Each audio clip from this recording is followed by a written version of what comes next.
नमस्कार। आज के इस पाठ में हम लघुत्तम समापवर्ती पर आधारित तीसरे पाठ को देखेंगे। इसमें इजी ट्रिक्स के माध्यम से लघुत्तम समापवर्त के विभिन्न प्रकार के प्रश्नों को समझाया गया है। प्रत्येक पैटर्न पर आधारित कम से कम 4 प्रश्न दिए गए हैं। अगर इन पैटर्न को ध्यान से देख करके प्रैक्टिस की जाए तो जहाँ तक मैं समझता हूँ लघुत्तम समापवर्त के सभी प्रकार के प्रश्न हल हो सकते हैं। चलिए शुरू करते हैं। कॉपी और पेन लेकर के तैयार हो जाएं और जो पैटर्न आए उनको लिखें भी, जिससे कि वीडियो बंद करने के बाद उस टाइप के प्रश्नों को हल किया जा सके। शुरू करते हैं। पहला पैटर्न है हमारा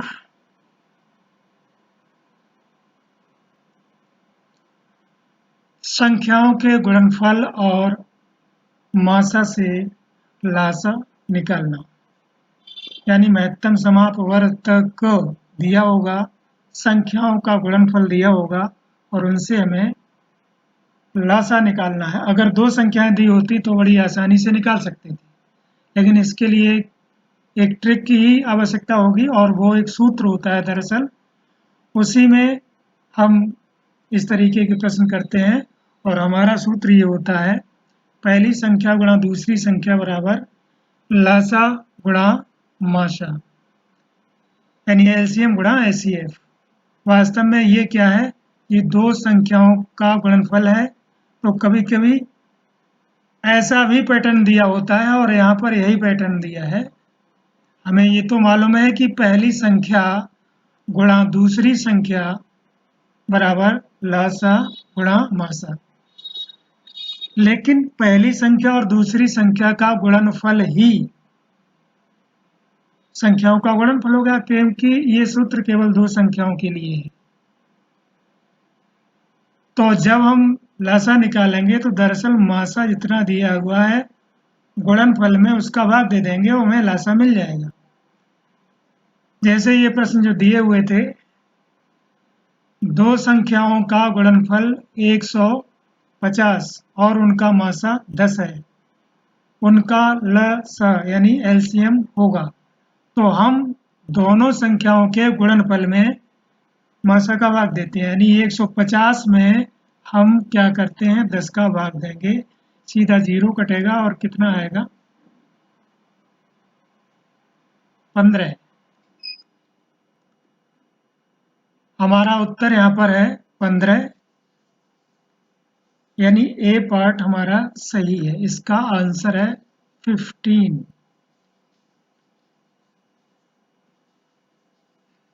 दूसरा इसी पैटर्न पर आधारित है, हम इसे देख लेते हैं। 2 संख्याओं का गुणनफल 700 है और उनका मासा 10 है, उनका लसा कितना होगा। बस 2 संख्याओं के गुणनफल में अगर उनके महत्तम समापवर्तक का भाग दिया जाता है, यानी एचसीएफ का भाग दिया जाता है, तो हमें लासा मिल जाता है। तो दोनों का गुणनफल 700 है, तो 10 का भाग देंगे तो एक 0 कट जाएगा, जैसे कि यहाँ पर काटा था पहले, तो ये 70 आएगा। टेक्निक अगर मालूम है तो बड़ी आसानी से होगा, अदरवाइज होगा ही नहीं। अगला देखते हैं। 2 संख्याओं का गुणनफल 48 है, उनका मासा 2 है, उनका लसा क्या होगा। दोनों संख्याओं के गुणनफल में हम इनके महत्तम समापवर्तक का भाग देंगे, तो कितना आएगा हमारा, 48 है यहाँ पे, तो 24 आएगा, यानी कि ये उत्तर सही है। बहुत सिंपल है पैटर्न। अगला देखते हैं। 2 संख्याओं का गुणनफल 60 है, तथा इनका मासा 2 है, इनका लासा कितना होगा। अब 60 में 2 का भाग देना है, तो 60 में 2 का भाग देंगे 30 आएगा।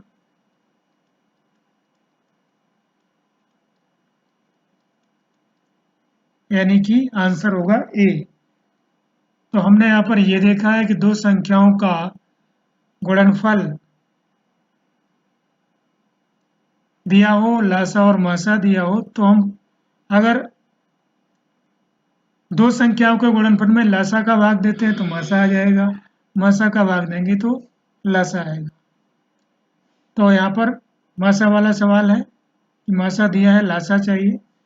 इसी का ठीक उल्टा भी हो सकता है, जैसे दो संख्याओं का गुणनफल मान लीजिए 75 है, इनका मासा दिया हुआ है हमें 25, तो उनका लासा दिया हुआ है ये, मासा हमें चाहिए तो क्या करें, लासा का हम भाग दे देंगे, मासा मिल जाएगा।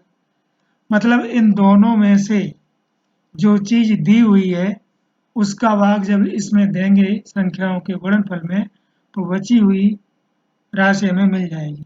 जैसे यहाँ पे मासा दिया है, दो संख्याओं का गुणनफल दिया है, हम क्या करेंगे, मासा का भाग देंगे तो यहाँ पर जो बचा हुआ है लासा वो मिलेगा। और जब कभी मासा का भाग देंगे तो हमें लासा का भाग देंगे तो हमें मासा मिलेगा। इस सूत्र पर आधारित हम 4 प्रकार के पैटर्न हल कर सकते हैं। अगर ये गुणनफल दिया हुआ है दोनों का तो 3 पैटर्न हो जाएंगे। अब हम इसी सूत्र पर आधारित नए सवाल देखते हैं कैसे हो सकते हैं। हमारा जो पैटर्न है वो है दो संख्याओं का लासा और मासा, और दिया हो और एक बची हुई संख्या निकालना। मतलब लासा और मासा दिया हुआ है, एक संख्या दी है तो दूसरी संख्या हमें निकालनी है, ये हमारा प्रश्न है। जैसा कि हमारा सूत्र है, पहली संख्या गुणा दूसरी संख्या बराबर लासा गुणा मासा। तो हमारे पास लासा और मासा यहाँ पे दिया हुआ है, एक संख्या कोई भी दी हुई है उसका हम इधर भाग दे देंगे तो दूसरी संख्या में मिल जाती है। ये पैटर्न है। तो यहाँ पर इसे आजमाते हैं। दो संख्याओं का लासा कितना है, 2310, इनका मासा है 30। चलिए, उनमें से एक संख्या 210 है, यानी हमें इसका भाग देना है, तो दूसरी संख्या होगी, हम क्या है 0 से ये काट देंगे। अब देखिए 21 का भाग देना है, दे सकते हैं, अगर पहाड़ा नहीं है तो काट लेंगे। फिलहाल 21 एकम 21, 2 बचा, फिर 1 हो जाएगा, ये 21 बन जाएगा। कुल मिलाकर के 21 एकम 21। हमारा 11 का गुणा हम 30 में करेंगे तो 330 आएगा। मतलब एक बार ही गुणा भाग करना है और हमारा आंसर निकल आएगा।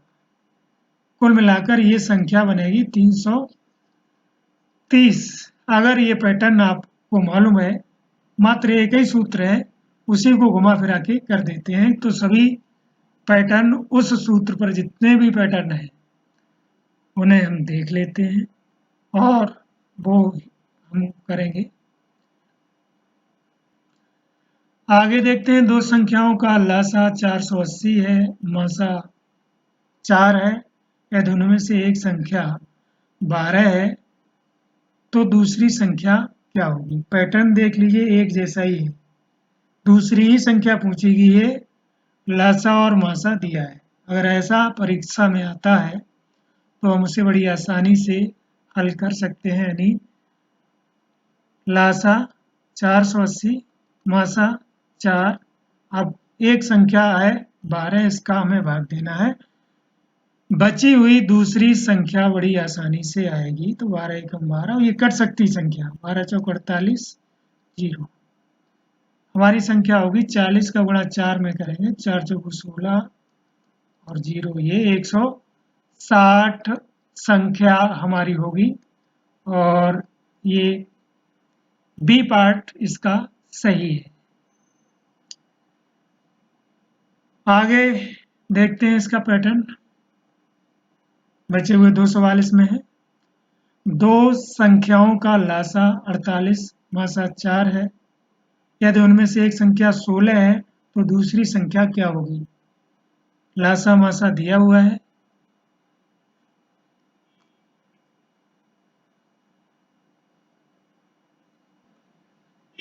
चलिए देखते हैं।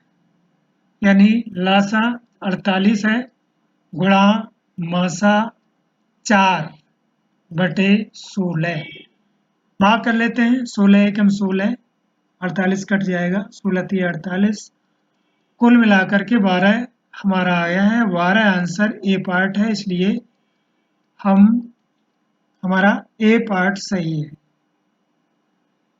इसी पर आधारित इसे देख लेते हैं और इनकी प्रैक्टिस भी करते हैं। दो संख्याओं का लासा 180 तथा मासा 3 है। लासा कितना है? 180, मासा कितना है? 3।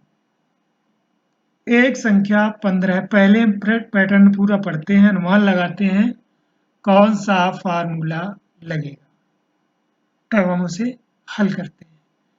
हम ये पैटर्न पहले ही देख चुके हैं कि दो संख्याएं, मतलब दो संख्याओं का लासा और मासा दिया और उनमें से एक संख्या अगर दी हुई है तो हम दूसरी संख्या निकाल सकते हैं। लासा 180, मासा 3, एक संख्या है हमारी 15। बड़ी आसानी से 15 का हम उसमें भाग दे सकते हैं। 15 एकम 15, 15 एकम 15, 3 बचा, 0 उतारा, 30 हो गया और 15 दूनी 30। 12 का 3 में गुणा यानी कि 36। हमारा आंसर है 36 यानी कि 36। बी पार्ट हमारा सही है। यहाँ पर हमने जो पैटर्न देखे थे, पहला पैटर्न हमारा था संख्याओं का गुणनफल और मासा से लासा निकालना। इस पे हमने 4 प्रश्न किए थे। दूसरा पैटर्न था हमारा संख्याओं का लासा और मासा दिया हो और एक संख्या दी हो तो हम दूसरी संख्या निकाल सकते थे, और इसके लिए ये सूत्र था कि हम लासा और मासा में एक संख्या का भाग देंगे तो दूसरी संख्या हमें मिल जाएगी। तीसरा पैटर्न देखते हैं। दो संख्याओं का लासा और मासा दिया हो तो उन संख्याओं का हमें गुणनफल चाहिए।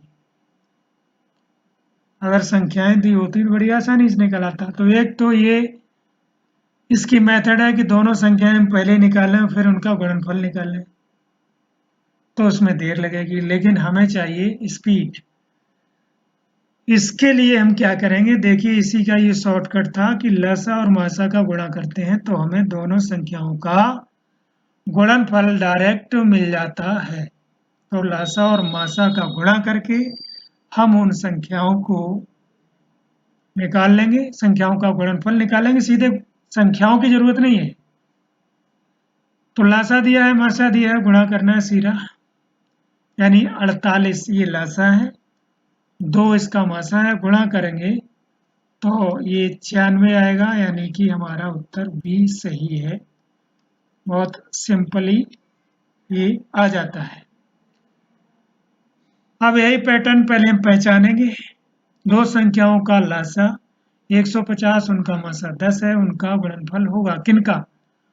उन दोनों संख्याओं का जिनके कि ये लासा मासा दिए गए। समझ रहे ना? अब हमें मालूम है कि इस पर नहीं आना है, हमें इस पैटर्न को नई तरीके से इनिशिएट करके लगाना है। यानी दो संख्याओं के लासा मासा दिए हैं तो हम इनका गुणा करेंगे तो हमें क्या मिल जाएगा? उन संख्याओं का गुणनफल मिल जाएगा। तो 150 में 10 का गुणा करेंगे तो 1500 हो जाएगा। यानी जिन संख्याओं के लासा और मासा दिए हैं उनका गुणनफल 1500 आना चाहिए, और ये हमारा ए पार्ट सही है।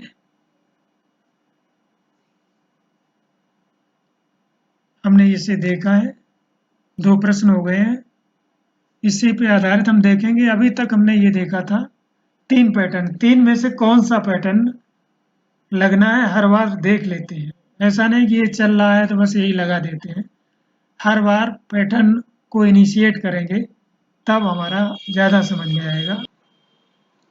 दो संख्याओं का लसा 150 और उनका मासा 2 है तो उनका गुणनफल होगा। हमने जो 3 प्रश्न किए, 3 पैटर्न किए थे, उसमें 8.1 और 2 में हमने क्या किया था, संख्याओं के गुणनफल और मासा से लासा निकाला था। लेकिन यहाँ जो पैटर्न है वो डिफरेंट पैटर्न है, इसलिए ये तो लगना नहीं है। यहाँ संख्याओं का गुणनफल चाहिए, जबकि हमने पहले पैटर्न में क्या निकाला था, लासा निकाला था। मतलब ये पैटर्न नहीं लगेगा।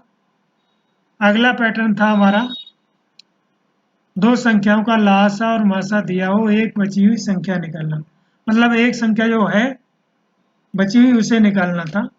ये भी यहाँ पर नहीं लग रहा है। इसका मतलब है हमें तीसरा ही हमारा फॉर्मेट लगेगा, यानी दोनों संख्याओं के जो लासा मासा दिए हैं उनका हमें गुणा करना है, तो दोनों संख्याओं का गुणनफल हमें मिल जाता है। लासा दिया है 148, मासा दिया है 2, यहाँ से पता कर लेंगे, और ये आएगा 2 अट्ठे 16, 2 चौकू 8, 1 9 और 2 एकम 296, यानी कि बी पार्ट हमारा सही है। अगला देखते हैं, उन्हीं 3 पैटर्न्स जो हमने दिए हैं उनमें से ही देखेंगे कौन सा पैटर्न आएगा। ये नहीं कि रटा हुआ चल रहा है तो कर दिया, इससे प्रैक्टिस सही नहीं होगी।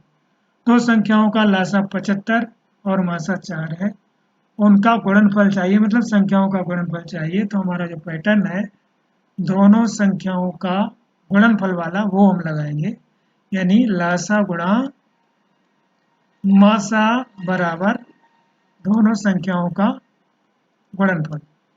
लासा हमारा 75 है और मासा 4 है, गुणा कर लेंगे, ये आएगा 300।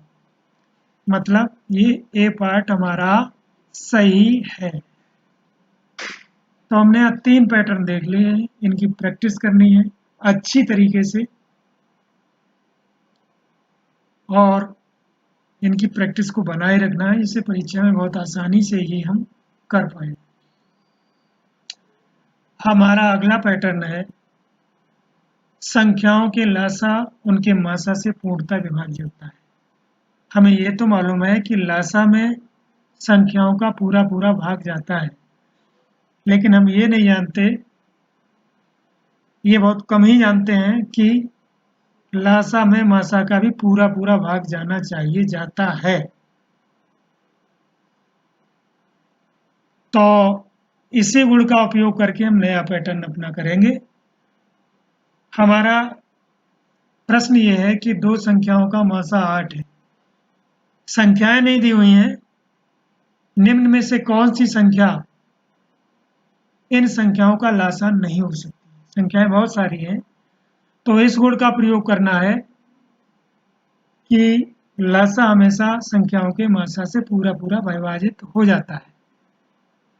अब जो संख्या 8 से पूरी पूरी कट जाएगी वो तो इसका लासा हो सकती है, जो नहीं कटेगी वो नहीं होगी, ये सीधी सी बात है। 8 का भाग 24 में देंगे, पूरा पूरा चला जाएगा, मतलब ये भी लासा हो सकता है। 56, 8 सत्ते 56 हो जाएगा, और 8 अट्ठे 64, 8 छक 48 में सभी हो सकते हैं, यानी इनमें से कोई भी आंसर नहीं होगा। मासा 8 है और लासा में तो पूरा पूरा भाग जाता है, तो यहाँ पर लिखना था हमें कितना, 42, लेकिन लिख गए, मिस प्रिंट हो गया है, इसे सही करते हैं। अब देखिए 42 में 8 का तो भाग जाएगा नहीं, बाकी सब में चला जाएगा, जिसमें नहीं जा रहा है तो वही हमारा लासा नहीं हो सकता, बाकी सब हो सकते हैं। मतलब ये पार्ट सही है, क्योंकि इसमें मासा का भाग नहीं आ रहा है, इसलिए ये लासा नहीं हो सकती। बस हमें मासा का लासा में भाग पूरा जाता है, अगर ऐसा नहीं है तो लासा हो ही नहीं सकता। तो हम अगला पैटर्न देखते हैं, मतलब ये अगला प्रश्न देखते हैं।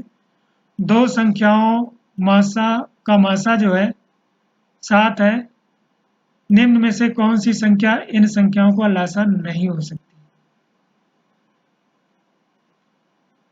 तो 7 का भाग देखते हैं किस में चला जाता है। 21 में दे के देंगे, 7 या 21 पूरा गया है, इसलिए ये लासा हो सकता है। 7 अट्ठे 56 इसमें भी चला गया, ये भी हो सकता है। 7 सत्ते 49 में भी हो सकता है, लेकिन 64 में नहीं जाएगा पूरा भाग, इसलिए ये हमारा लासा नहीं हो सकता। अगला देखते हैं। दो संख्याओं का मासा 15 है, इनमें से कौन सी संख्या इन संख्याओं का लासा नहीं हो सकती? सीधी सी बात है, 15 से भाग देंगे, अगर पूरा पूरा भाग जाता है तो लासा होगा, नहीं तो नहीं होगा। तो 15 का भाग अगर 60 में दें हम, तो 15 चौगु 60 पूरा पूरा चला जाता है, मतलब ये हो सकता है। 15 का 56 में नहीं जाएगा, ये नहीं होगा। देखिए 75 में भी जाएगा, 15 पंजे 75, 45 में भी जाएगा, 15 तिया 45। कहने का मतलब ये हुआ कि हमारा सही आंसर यहाँ पर होना चाहिए 56, यानी कि बी पार्ट। 56 ये सही है, क्योंकि 56 में ही नहीं जा रहा है, तो ये हमारा लासा नहीं हो सकता। अगला पैटर्न देखते हैं। दो संख्याओं का मासा, या का लिखना भूल गए हैं, 9 है, निम्न में से कौन सी संख्या इन संख्याओं का लासा नहीं हो सकती? हम क्या करेंगे, 9 का भाग देंगे, जो 9 से पूरा पूरा विभाजित नहीं होगा वो लासा नहीं हो सकता। 9 अट्ठे 72, इसमें पूरा पूरा भाग जाता है, ये 56 में नहीं जाता है, 45 में भी जाता है, 9 सत्ते 63 में भी जाता है, ये पार्ट सही है, यानी 56 जो पार्ट हमारा है ये वाला बी पार्ट, ये सही है, ये लासा नहीं हो सकता है। तो अभी तक हमने इसमें जो पैटर्न देखे हैं 4 तरीके के देख लिए हैं। पहला तो 8.1 था, जो कि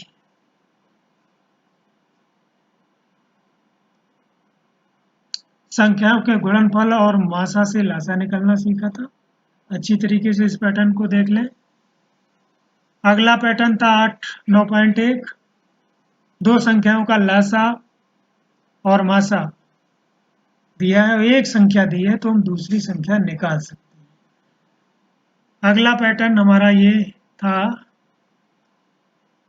10.1, दो संख्याओं का लासा और मासा दिए होने पर उनका गुणनफल निकालना, यानी संख्याएं नहीं दी हैं तब भी हम उनका गुणा निकाल सकते हैं। और चौथा था 11.2 वाला, दो संख्याओं का लासा उनके मासा से पूर्णतः विभाज्य हो सकता है। ध्यान रहे, संख्याओं का लासा जो है संख्याओं से भी विभाजित होता है, संख्याओं से भी विभाजित होता है, और उनके मासा से भी विभाजित होता है। संख्याओं के मासा से भी विभाजित होता है।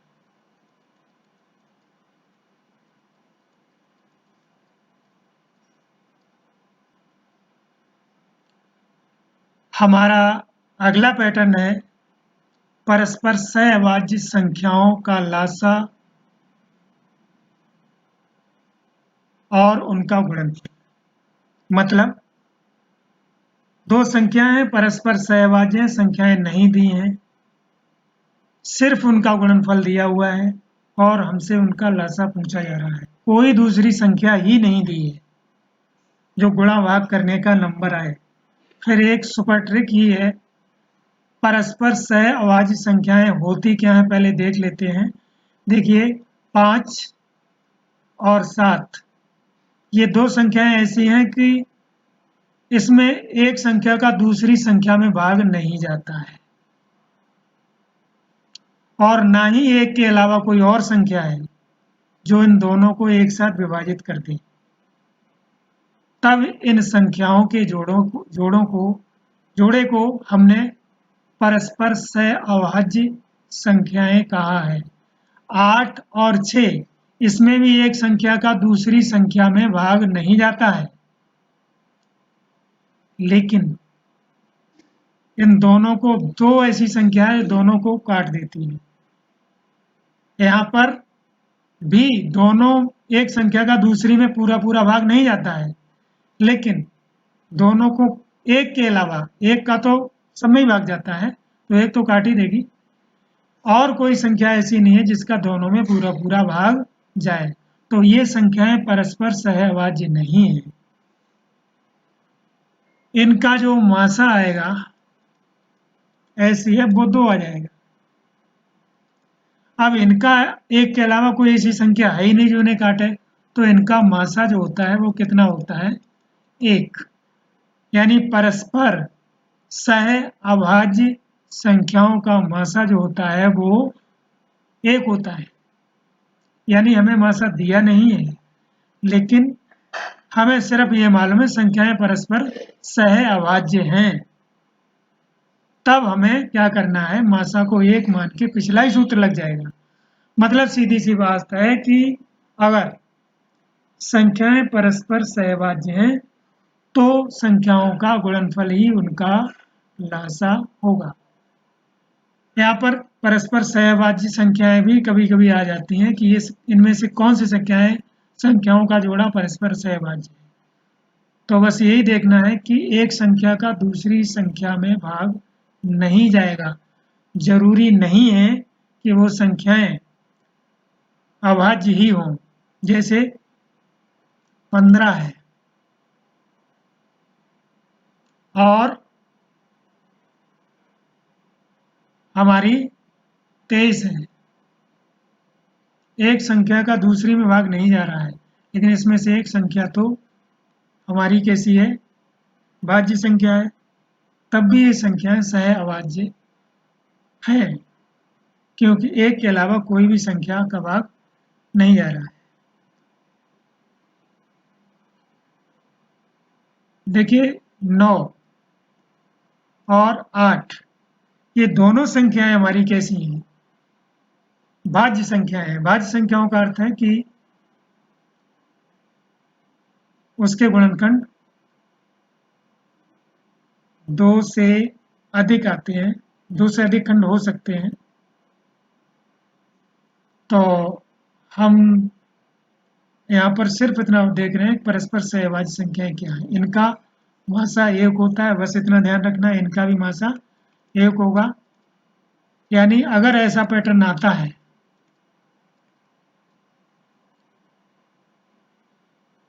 कि परस्पर सहभाज्य संख्याएं दी हैं और सिर्फ गुणनफल दिया, तो हम उनका लासा निकाल सकते हैं। जो उनका गुणनफल है उसमें वही उनका लासा होगा, यानी 156 ही इसका लासा होगा। ये ट्रिक है और कुछ भी नहीं। ऐसा ही यहाँ पर तो 2 नंबर भी लिखना भूल गए। दो परस्पर सहभाज्य संख्याओं का गुणनफल 180 है, उनका लासा क्या होगा, परस्पर सह अभाज्य, ये ध्यान रखना है, तो उनका गुणनफल ही उनका लासा होता है। इसका उल्टा भी आ सकता है, दो संख्याओं का लासा इतना है तो उनका गुणनफल क्या हुआ, 180 होगा। परस्पर सहभाज्य होनी चाहिए, तो ये 180 आंसर आ जाएगा। दो परस्पर सहभाज्य संख्याओं का गुणनफल 175 है, उनका लासा क्या होगा, 175 होगा, क्योंकि परस्पर सहभाज्य संख्याओं का मासा कितना होता है, 1। अगर ये आता भी है तो हम 1 आंसर देंगे। ऐसे ही ये प्रश्न है कि दो परस्पर सहभाज्य संख्याओं का गुणनफल 117 है, उनका लासा कितना होगा? 117 होगा, यानी 117। सी पार्ट हमारा सही है। तो हमने यहाँ पर कई पैटर्न देख लिए हैं, एक बार फिर से रिवाइज कर लेते हैं। 8.1 पैटर्न हमारा है, दो संख्याओं के गुणनफल और मासा से संख्याओं का लासा निकालना। हमने देखा था, अच्छी तरीके से समझा था। दूसरा पैटर्न 9.1, यानी में बची हुई संख्या निकालनी है जबकि संख्याओं का लासा मासा और एक संख्या दी हो। और अगला हमारा है, दो संख्याओं का लासा और मासा दिया है, उनका गुणनफल निकालना है। और अगला पैटर्न है हमारा, दो संख्याओं का लासा उनके मासा से पूर्णतः विभाज्य होता है। तो हमें क्या निकालना है? ये पता करना है कि ये लासा हो सकता है कि नहीं हो सकता है। अगला पैटर्न हमारा है, परस्पर सहभाज्य संख्याओं का लासा और उनका गुणनफल कैसे मतलब गुणनफल कैसे मिलेगा परस्पर सहभाज्य संख्याओं का अगर लासा दिया है तो। ध्यान रखना है परस्पर सहभाज्य संख्याएं वे होती हैं जिनमें एक संख्या का दूसरी संख्या में भाग नहीं जाता है और कोई भी संख्या उन दोनों को एक साथ एक के अलावा नहीं काटती है, तो उनका मासा एक होता है। कई चीजें मिली, परस्पर सहभाज्य संख्याओं का मासा एक होता है,